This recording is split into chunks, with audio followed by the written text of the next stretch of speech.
Have you ever checked your bank account, seen $4,237 and thought, okay, I can breathe? But also, one bad car repair and this is gone. Like, you're not broke anymore, but you're also one surprise expense away from panic. And then you hear someone casually say, yeah, I didn't really feel different until I hit $50,000 saved.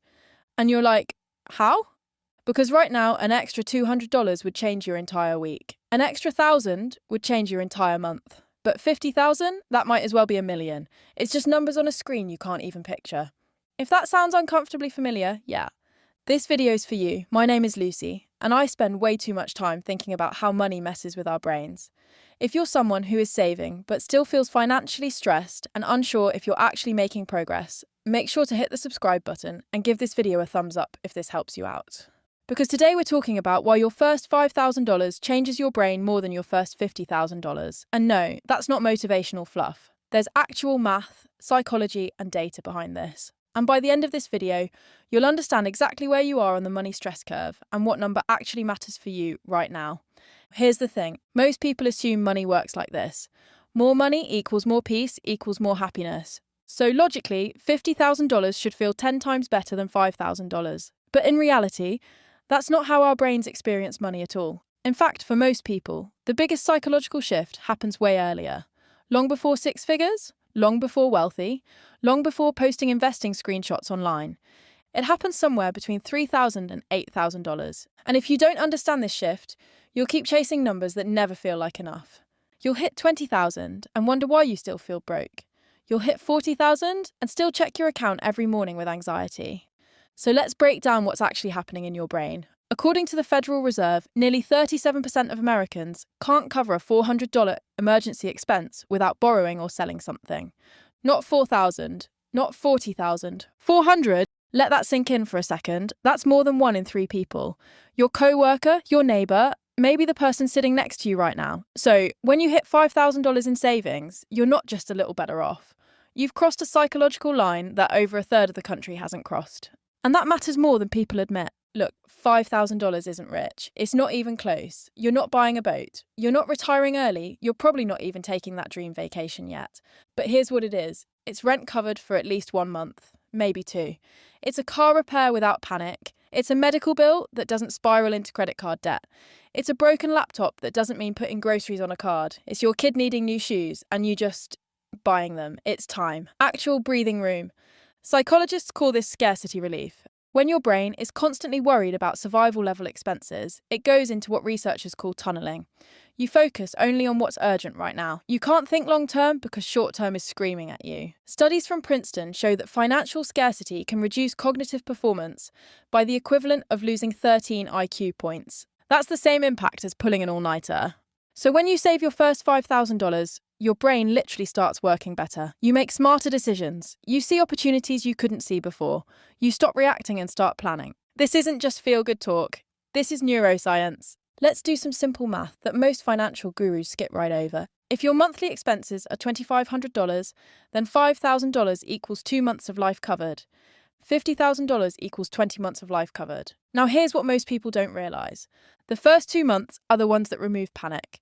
The next 18 months remove inconvenience. And panic relief hits harder than convenience every single time. That's why going from 0 to 5,000 feels life-altering. But going from 45,000 to 50,000 feels like, cool. Anyway, your stress doesn't drop in a straight line, it drops in a curve. And the steepest part of that curve is at the beginning. Now, you might be thinking, Lucy, okay, but 50,000 still gives you way more security long term. Yes, obviously. We're not anti-50,000 here. 50,000 is amazing, 100,000 is even better. But emotionally and neurologically, your brain doesn't scale relief linearly. The stress drop from 0 to 5,000 is massive. The stress drop from 5,000 to 50,000 is gradual. Which is why people hit 20,000, 30,000, 50,000 and still feel anxious. They think something is wrong with them. They think they're broken. They think they're the only one who still worries about money, even though they're doing better than they ever have. Nothing is wrong with you. Your brain is just bad at appreciating surplus. This is called hedonic adaptation, and it applies to everything, not just money. You get a new car, it's amazing for 2 weeks, then it's just your car. You get a raise, you feel rich for a month, then it becomes your new normal. Your brain adapts. That's what it does. This is where it gets really interesting. Once you hit $5,000, your mindset shifts from how do I survive to how do I not lose this? Behavioral economists call this loss aversion. Losing $1 hurts about twice as much as gaining $1 feels good. So when you have $50,000, your brain isn't celebrating. It's guarding.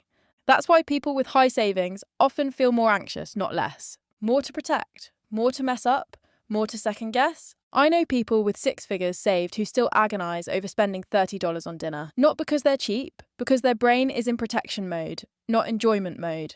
Think of it like this. Your first $5,000 is like finally getting a life jacket after treading water. Your first $50,000 is like upgrading from a solid boat to a slightly nicer boat. Both are good, but only one saves your life. And here's the thing nobody talks about. Once you have that life jacket, once you have that solid boat, the next level of wealth doesn't feel proportionally better because you've already escaped the worst part. You've already left survival mode. Everything after that is optimization, and optimization never feels as good as rescue. Here's a mistake I see all the time, and I need you to pay attention to this because it's the difference between building wealth and staying stuck. People hit $5,000 and think, okay, I'm safe now.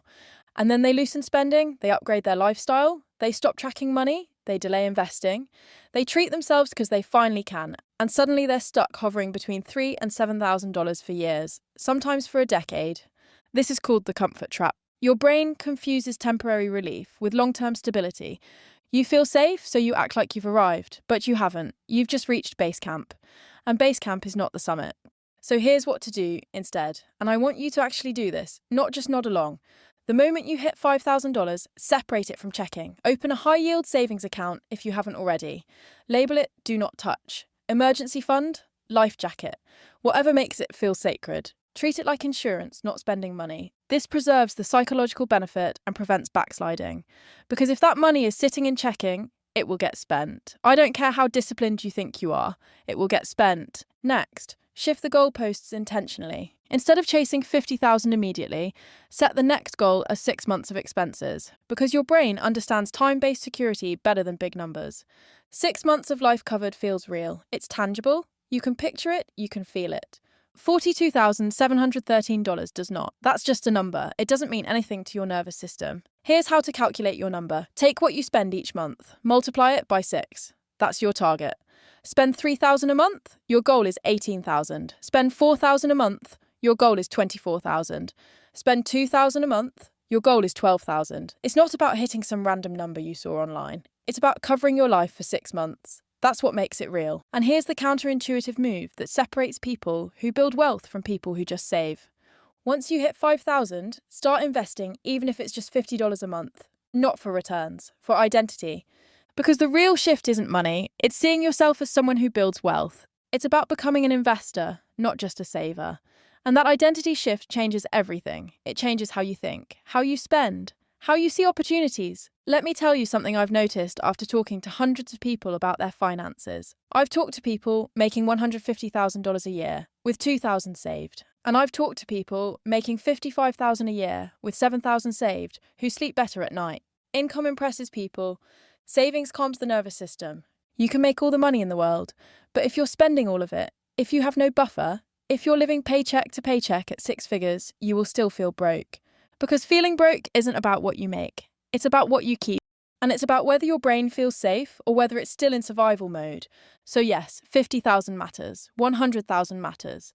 Building real wealth over time absolutely matters. But your first 5,000? That's where your brain finally stops screaming.